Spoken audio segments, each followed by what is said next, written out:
So for the record and for all of us, Mbiri people gave land, donated land to Chief Benson at Mbiri, which he used, in fact, at his own discretion to construct a post office for the people.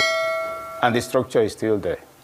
Where Reuben Abati has been proven wrong. He has been proven that his statement is misleading. Remember, he made a comment on Arise TV that Igbos do not sell land to non-indigenous. Reuben Abati equally said that anyone with any useful information that will challenge him or prove him wrong should come forward with it. This is the reason why Professor Okey is on Arise TV to debunk everything that Reuben Abati said regarding Igbos not selling land to non-indigenous, why Igbos don't sell land to non-indigenous. And of course, the circumstances surrounding the T.A. Benson's land. Definitely, Reuben Abati did not hear what the man said, or he misrepresented what the man said. Of course, we know that Reuben Abati is a mischievous figure. He definitely misrepresented what that man said from what Professor Okey has said so far. So I want you to listen to him. We'll be back. Here's what you call reported speech. In interpretative writing, when I make a statement and you say, Okey said, you're conveying what I said. If I now say, Okey said, and I agree, I'm endorsing, I'm taking ownership. So having contextualized it from the origin of the expression itself, that it was a narrated story, I've also presented counterfactual that the man actually has land donated to him. I will add that the former director of works at the Federal University of Technology in Owerri has land in Owerri that he bought. That's where he lives. He's a farmer today. If you go to Owerri, you have the Rotibi Street off Douglas Road. That street is named after a Yoruba man who back then bought practically the entire area, was a great entrepreneur. Those Igbo people who own lands in those areas bought it from him. Then, of course, you recall that Umoru Atine Alaji was a mayor of Enugu sometime in the 60s, or was it 50s now. He was also in charge of land allocation. Igbos didn't meet and sell him, don't sell to outsiders. If you go to Enugu today, the one area, Garki area, people from all over the country have land there. So there's, I think even for me personally, when I watched the controversy, I said, thank you, Reuben, because this has thrown up a matter on which there should be national discourse. More people will gain information and will all be the better for it. That's the essential point. I've also presented counterfactual that the man actually has land donated to him. I will add that the former director of works at the Federal University of Technology in Owerri has land in Owerri that he bought. That's where he lives. He's a farmer today. If you go to Owerri, you have the Rotibi Street off Douglas Road. That street is named after a Yoruba man who back then bought practically the entire area, was a great entrepreneur. Those Igbo people who own lands in those areas bought it from him. Then, of course, you recall that Umoru Atine Alaji was a mayor of Enugu sometime in the 60s, or was it 50s now. He was also in charge of land allocation. Igbos didn't meet and sell him, don't sell to outsiders. If you go to Enugu today, the one area, Garki area, people from all over the country have land there. So there's, I think even for me personally, when I watched the controversy, I said, thank you, Reuben, because this has thrown up a matter on which there should be national discourse. More people will gain information and will all be the better for it. That's the essential point. The second one is about land generally. You don't have too many people who are not Easterners who have land. And the question is, why is it that people have land elsewhere? Because there's business elsewhere. Tell me, what federal establishments do you have in Enugu, in all over the southeast, that will make me leave my place in Yoruba land to come and buy land? Is it to be a villager? So we must also see the connection between national infrastructure, national institutions, national political headquarters, etc. The limited absence of that in the southeast makes the land there totally unattractive for anybody to procure. Why are Igbos buying up lands in Lagos? Because they need it. And I speak from some involvement in what's going on at that area of business. Little Road used to be made up of a couple of tiny bungalows. The same with Enowa Street. Go to Enowa today, there's no building there that's less than 2-story buildings. Check the history, you'll find out that it was the traders who went to negotiate with most of the people. Allow me build a 2-story building here.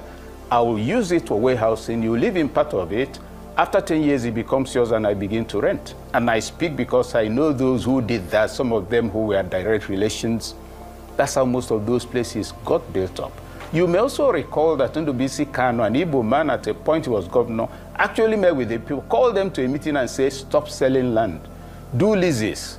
Make this arrangement. That's when this alternative thing came up. Now, An Igbo man will not go to Newe and build a 2-story building to store his things because there's no port near him. He'll be throwing his money away. So all of that, you can take it into account. Why will I leave Kano to come and buy land in Imo State or in Anambra State? Am I on drugs?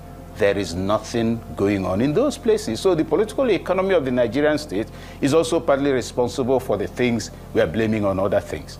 Now, putting all of that aside even, let's pretend all of this doesn't exist. National infrastructure. The rail system of any nation is at the arteries of that country. Do you have rail in Nigeria? Yes. Do you have it in the southeast? No. Did you used to have it in the southeast? Yes. How did some of us know places like Saminaka, Kajuru, Lafia, etc.? It was because we traveled by road. You don't have that anymore. Go to Onitsha.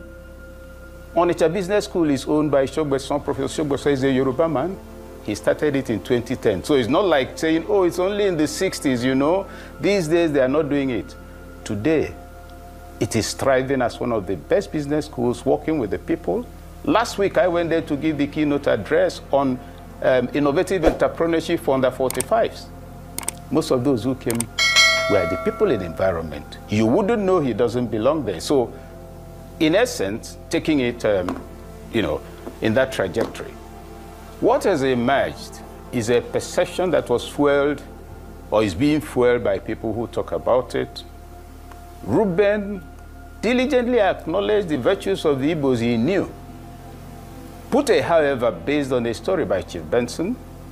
Looking back at it, I don't know whether Chief Benson meant it in jest, but the fact that he has land actually donated to him by Imbiri people, who are now right now, in fact, I understand, very, very angry about all of this, that they are being misrepresented, where he went out of his way to build them a post office on that land, etc. And also the cultural practice. Well, Prof. That your in-law wants land near you. Prof, sir, if I may cut in quickly. I'm here. On the Imbiri parts that you mentioned, and the post office that the late Charles Benson built. Was that his intention?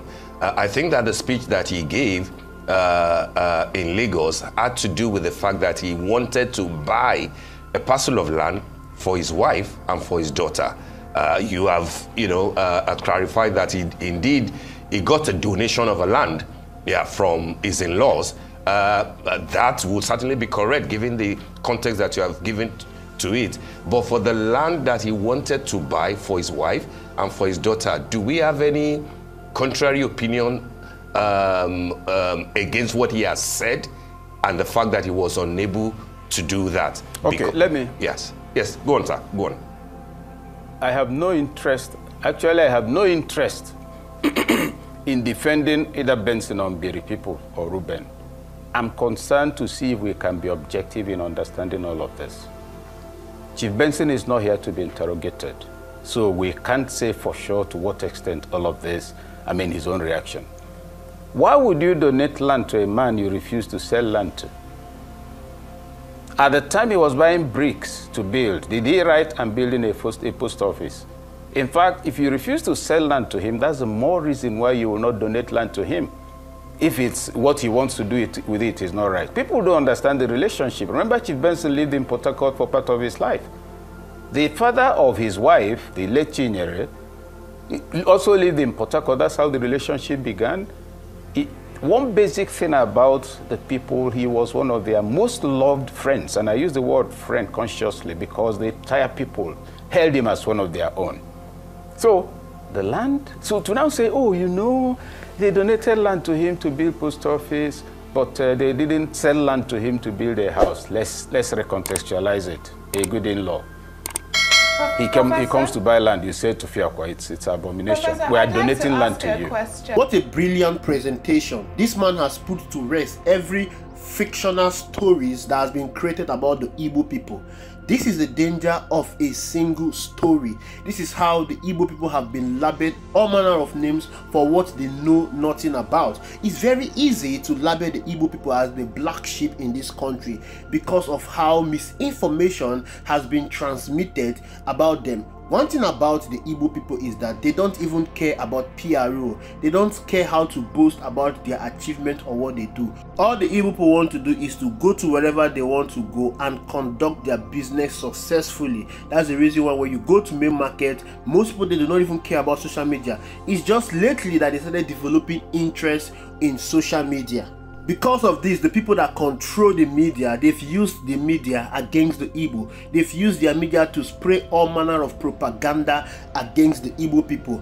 It was in this same media that we heard that Peter Obi was the one that drove Kaduna Nzogwu when he carried out the coup in 1967. In 1967, Peter Obi was just 6 years old, but yet the media wanted to propagate that Peter Obi was the one that drove Kaduna Nzogwu in 1967 when he carried out the coup against the northern politician. They did all this because he was contesting for president of the Federal Republic of Nigeria. It is on this same media that they reported that Peter Obi deported northerners while he was a governor. He demolished a mosque while he was a governor. El-Rufai even accused him of arresting him when he came to Anambra State to observe an election. All these are false. Peter Obi rebuilt a mosque as a governor in Anambra State. Peter Obi gave accommodation to northerners in Anambra State. This is the same trajectory that Reuben Abati wanted to go on. Why everybody is angry with Reuben Abati is he is a seasoned journalist. Reuben Abati was the publicity and spokesperson to Goodluck Ebele Jonathan.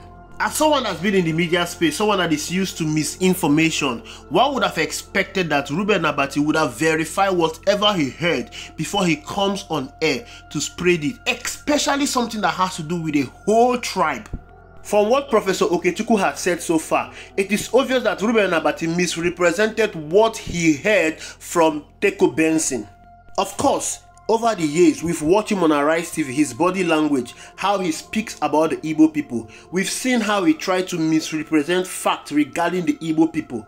Again, he was given an opportunity by his colleague, OJY, to reclassify whatever he has said, to put it in a proper context. OJY's duty is to report what is trending, and she told him, what you said on the national television is generating a lot of controversies. You have an opportunity now on this Arise morning show. Can you clarify your statement? But what did he do? He blotted out, shouted at his colleague, and even tried to bully her. But well, thank God that the lady refused to be bullied. And she made Reuben Abati to look like a fool that he has made himself to be. It is even stupid to even believe that somebody will not sell his land because of tribe. I can't even imagine that. I want to sell my land and somebody comes with money because you are from a particular tribe. I will not sell my land to you because you are not from my kindred. It's very stupid to even think about it. And of course, Professor Okey went on to give evidence of people that have bought land in Igbo land, people that are non-Igbo people that owns land and properties in Igbo land. What Reuben Abati did is condemnable, and everyone should condemn it because he did give out tribal materials to people that have been running tribal rift on social media. In 2024, imagine what we are discussing on our social space about a tribe not selling land to another tribe. This is why we are backward in this country. Nigeria economy has tanked. Nigeria economy is in shambles. People can barely feed. Rice is selling for over 110,000 naira per bag. How do you expect a family of 4 to feed during this Christmas period? We're not even talking about it. Insecurity is worse. Nothing seems to be working in this country anymore. Someone reported that lawyers are now leaving this country to go and work as salesmen and gatesmen in abroad. But this seems not to be worrying anyone. What we are discussing about is about tribe not selling land to another tribe. It shows how unserious we are in this country, and this is what the politicians want. They want us to be divided over issues that is not even affecting us.